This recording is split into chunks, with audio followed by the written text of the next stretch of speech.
Before we dive into this chilling story, hit that subscribe button, because what you're about to hear will haunt you. If you think you've seen darkness, wait till you see what a single camera caught at 4 a.m. Like, comment justice for Shayla, and let's step into the shadows. The night that changed everything. It was a quiet night in Lancaster, California. The kind of silence that presses against the walls and listens back. At 4 a.m., while most of the town slept, a small camera above a front door flickered to life. In its gray, distorted view, a man appeared, dragging something heavy across the pavement. The object was long, wrapped tightly, and lifeless. His movements were slow, mechanical, and desperate.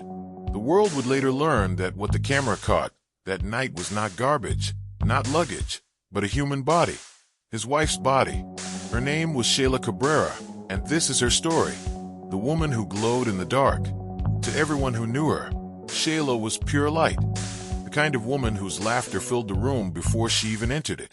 A proud mother of 3 little boys, ages 9, 6, and 4, she balanced her life between motherhood, work, and dreams of a better tomorrow. Born in Peru, she had come to the United States searching for opportunity. But what she found was far more complicated. Behind that kind smile and graceful voice, Shayla hid bruises. Bruises that never quite healed, physically or emotionally. Because the man she trusted with her heart, her husband Josemar Cabrera Corno, had slowly turned that heart into a cage. When love becomes a weapon, Josemar wasn't the monster you see in movies. He didn't roar, didn't break things in public. He smiled at neighbors, helped carry groceries, and said all the right things. But monsters don't always hide in the dark. Sometimes, they stand right next to you in daylight. Back in Peru, Shayla had already reported him for domestic violence. But like so many women trapped in cycles of abuse, she forgave him, hoping love could fix what pain had built. When they moved to America, she thought they were starting over. Instead, she found herself repeating the same nightmare, only now, farther from home, isolated and scared. Her mother, Helga, remembered the phone calls, the whispering tone, the trembling breath. "He hit her again," she once said, and she was afraid to tell anyone here. She thought if she spoke up, she'd lose her children. The mask starts to crack. By early 2025, Shayla's smiles had grown thinner. Friends noticed. Her laughter, once bright and uncontrollable, had turned quiet, forced. Her best friend Elizabeth recalled one afternoon vividly. "She told me she was done. She said, 'If anything ever happens to me, tell my mother I tried to leave.'" That sentence became the echo that would haunt everyone later. For years, she'd been walking on broken glass, afraid to speak, afraid to leave. But that summer, she finally made her decision. She was going to report him. She was going to walk away. And that's when the clock started ticking. The last goodbye. On August 9th, 2025, Shayla tucked her children into bed. She smiled, kissed each forehead, told them she loved them, like she always did. Outside, the wind was still. Inside, something evil waited. Sometime after midnight, neighbors heard muffled shouting. One described it as a low thud, then silence. But no one called the police. It was a quiet neighborhood, and no one wanted to assume the worst. By morning, Shayla was gone. Her phone was off. Her bed was untouched. Her shoes were still by the door. And her husband, he had an explanation ready. What the camera saw. 2 nights later, a neighbor's Ring doorbell camera caught a blur of motion at 4 a.m. A man dragging a large wrapped object toward a car. The timestamp matched the night Shayla vanished. When detectives later slowed the footage, they noticed the faint shape of an arm under the fabric. It was Josemar, and it was the last time Shayla would ever be seen. The perfect lie. When friends called asking where Shayla was, Josemar said she'd been taken by immigration. When that story fell apart, he said she'd run off with another man. But his eyes gave him away, calm, rehearsed, almost too normal. To everyone else, it was confusion. To detectives, it was a red flag. Her friends refused to believe the lies. They knew Shayla would never abandon her children. They reported her missing. And from that moment on, the story of a missing mother from Lancaster would grip an entire community. The silence before the storm. Police searched the home, spotless, almost too clean. The smell of bleach lingered in the air. A family photo on the wall smiled down at them, but it was the kind of smile that suddenly felt wrong, like a memory frozen before tragedy. Within hours, the footage surfaced. That was when the missing person report became a homicide case. By then, Joe Zamar had disappeared.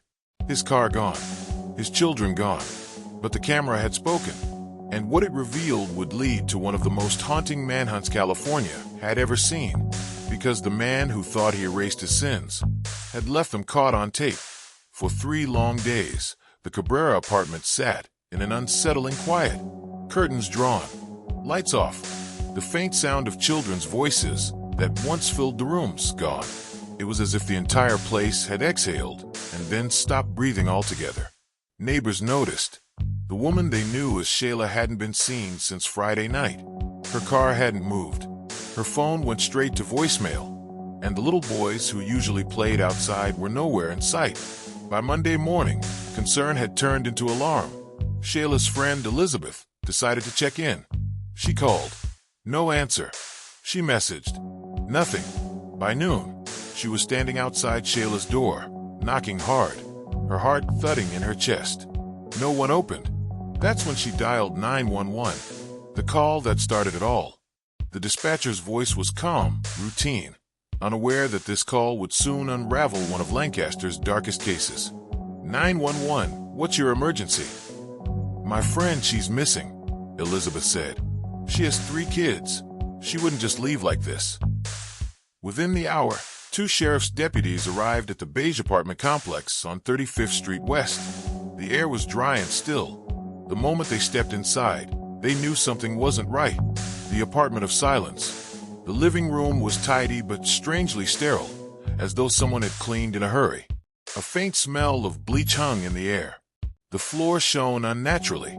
A detective later wrote in his report, the home was organized, but too organized. The kind of clean that hides something. On a table sat a small family photo, Shayla with her boys, smiling, arms wrapped around each other. The kind of picture that radiated warmth. But the more the officers looked, the more the room felt like a stage after the actors had fled. When they asked the landlord about the family, his face tightened. The husband, Joe Zamar, he came by Saturday morning. He said they were moving, paid the rent, dropped off the keys, but he looked nervous. That was the first red flag, a trail of lies. Detectives quickly reached out to Joe Zamar by phone. He answered on the 3rd ring, his voice flat but composed. She left, he said simply. Immigration came to pick her up. The claim didn't make sense. No paperwork, no witnesses, no record of any arrest. When pressed, he changed the story. Actually, she went back to Peru. She wanted to leave. 2 versions within one conversation. Detectives took note. They asked if he knew where she was now. I don't know, he replied. She just left. But when they checked his cell phone data later, they discovered that Joe Zamar's phone had been switched off for 2 full days. From the exact night Shayla disappeared until the morning he called to move out. That silence told its own story. The footage. While canvassing the neighborhood, investigators spoke to a resident who mentioned her Ring doorbell camera. She'd seen some strange motion around 4 a.m. Saturday. When they played back the footage, a wave of dread filled the room. There he was, Joe Zamar Cabrera Corno, in a hoodie, gloves on, dragging what looked like a large, wrapped object from the doorway of his apartment toward a silver Toyota Camry. The timestamp matched perfectly with the window of Shayla's disappearance. The detectives froze the frame, then zoomed in on the faint shape of a human arm pressed against the cloth. It was the kind of image that burns itself into your memory. Silent, grainy, undeniable. That was the moment the missing person case became a homicide investigation. The search for Shayla. The Los Angeles County Sheriff's Office launched a full-scale search. Flyers bearing Shayla's face spread across Lancaster. Missing mother of 3, they read. Volunteers, church members, and neighbors joined in. They combed nearby fields, desert roads, and drainage ditches. But every hour that passed felt heavier, colder. Meanwhile, Joe Zamar was gone. His phone was off. His bank account drained. His car missing. It was as if he had evaporated. But investigators knew better. Men like him don't disappear without a plan. The call from Peru. On the fourth day, detectives received an unexpected call from Shayla's mother, Helga, in Lima. Her voice shook as she explained that Josamar had called her, not to express worry, not to ask for help, but to convince her that Shayla was alive. "He told me she was fine," Helga said through tears. "He said she left with another man. But I knew it wasn't true. She would never leave her children." The call confirmed two things. Josamar was still trying to control the story, even from thousands of miles away, and he was likely heading back to Peru. Interpol was notified immediately. Clues in the car. 2 days later, deputies found Josamar's silver Camry abandoned in a remote area near Palmdale, just miles from the Mojave Desert. Inside, the smell hit them first, faint but unmistakable. They found strands of Shayla's hair on the back seat, traces of blood beneath the carpet, and in the trunk, fibers that matched the same gray blanket seen in the video. It was no longer a mystery. It was murder, but still, no sign of Shayla's body. A town in mourning. News of Shayla's disappearance spread fast. The story made local headlines, then national ones. Photos of her, always smiling, holding her kids, appeared across social media with the hashtag Justice for Shayla. People in Lancaster held vigils, lighting candles outside her apartment. Friends cried, prayed, and demanded answers. "She was always helping others," said one neighbor through tears. "She didn't deserve this. Those kids didn't deserve this." Every newscast replayed the same chilling clip, Josamar dragging that bundle in the dead of night. Every view brought fresh outrage and heartbreak. The children left behind. Meanwhile, questions swirled around the three young boys. Authorities believed Josamar had taken them with him when he fled. Detectives feared the worst, not just for Shayla, but for her children. A nationwide Amber Alert went out, and investigators traced possible routes he could have used to cross into Mexico. The FBI joined the hunt.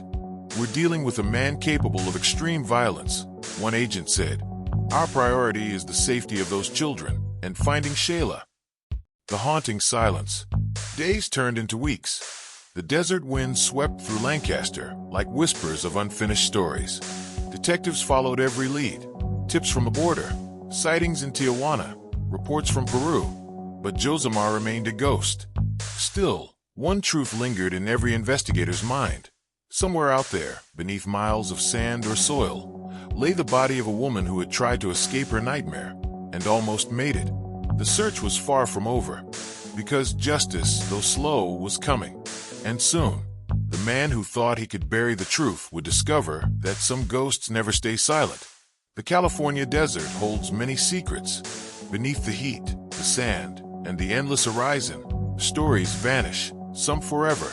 For weeks, investigators believed that's where Shayla Cabrera's story would end, buried in silence, lost to time. But justice, though patient, doesn't forget. The search that wouldn't stop. By late August, the case had consumed the Los Angeles County Sheriff's Department. Detectives refused to close it, even when leads ran cold. They combed through every hour of surveillance, every gas station receipt, every border camera feed. And then came the break. A witness from a small auto repair shop near Palmdale reported something strange. A man matching Josamar's description had stopped by days after Shayla disappeared. He was nervous, sweating, asking about cleaning supplies and car detailing. He'd paid in cash. That single report reignited the investigation. Using license plate cameras, authorities retraced his final movements in California. The footage led them toward an abandoned stretch of desert land outside Rosamond, a place few ever visited. The discovery: it was a search team of 8 officers and 2 cadaver dogs that found her, half buried under a mound of desert soil, wrapped in layers of gray fabric, just as seen in the camera footage. When the call came through the radio, "We found something." The desert fell into an eerie quiet. Detectives approached slowly. Even hardened professionals felt the weight of that moment. There, beneath the golden dust, lay the remains of Shayla Cabrera, the woman who had tried so hard to escape her fear. Her story, finally uncovered, a mother's grief. When news reached Peru, Shayla's mother, Helga collapsed in tears. Her voice cracked through the phone line as she whispered, "I told her to leave him. I told her." The family begged authorities to bring Shayla home, to return her to the country where her story began. The Peruvian community in Los Angeles gathered for vigils, holding candles, chanting her name. They didn't just mourn her death, they mourned every woman who'd ever been silenced by fear, every mother who stayed because she thought it was safer for her children. In that sense, Shayla became more than a victim. She became a voice. The hunt for Josamar. By now, Josamar had crossed the U.S. Mexico border using fake papers. From there, he traveled south, first to Guatemala, then to Peru. But he wasn't invisible. Interpol had issued a red notice, an international alert for fugitives wanted for murder. For weeks, Peruvian authorities traced phone calls, tracked relatives, and monitored banks. Then, one early morning in Lima, the search came to an end. Shayla Cabrera was arrested outside a small apartment in San Martin de Porres. He didn't resist. He didn't speak. He simply looked down, as if he'd already known this day would come. The return. The following week, a military transport plane landed at Jorge Chavez International Airport in Lima. On board was Josamar, handcuffed, flanked by officers. Cameras flashed as he was escorted away, expressionless. But at another gate of that same airport, a much quieter arrival took place. A coffin, draped in white cloth, was carried by 6 men through the terminal. It was Shayla, returning home at last. Her family waited in silence, her mother clutching a photograph, her brothers standing behind her, faces pale with heartbreak. The moment was almost too painful to bear, but in that sorrow, there was also peace. She was finally free. The trial. In early 2026, Josamar faced the Peruvian courts. The trial drew nationwide attention. Prosecutors presented the footage, the haunting 4 a.m. video, the forensic evidence, and testimonies from Shayla's friends describing years of abuse. Every frame of that footage told a story he couldn't deny. Every lie he'd told unraveled before the world. He claimed it was an accident, that they had argued, and she had fallen. But the evidence was undeniable. The cleaning supplies, the blood, the video, the cover-up, it painted one horrific truth. He planned it. The verdict was swift. Guilty of femicide and concealment of a body. Josamar Cabrera was sentenced to 35 years in prison. As the judge read the sentence, the courtroom fell silent. Helga wept quietly, holding her daughter's picture close to her chest. Outside, supporters held banners that read, "Justicia para Shayla." Her voice lives on. The legacy of her voice. Months later, the city of Lancaster held a memorial in Shayla's honor. Her friends gathered near the apartment where she once lived, placing flowers and candles beneath a photo of her smiling with her children. It wasn't just about remembering her. It was about every woman still trapped in silence. A detective who worked the case stood at the vigil and spoke softly. If there's one thing Shayla taught us, it's that behind every smile, there can be a story no one sees. We owe it to her, and others like her, to listen. A light that never fades. Today, her story continues to be shared in schools, on podcasts, across YouTube. A reminder of how easily love can turn into control, and how courage sometimes comes too late. Her 3 sons, now living with relatives, are safe. They grow up knowing the truth about their mother, not the pain, but the strength she showed until the very end. And somewhere in Lancaster, that same camera still hangs above a door, silent witness to a crime that shook a community and changed lives forever. Because justice didn't come quickly, but it came. And though Shayla's voice was stolen, her story still speaks louder than ever.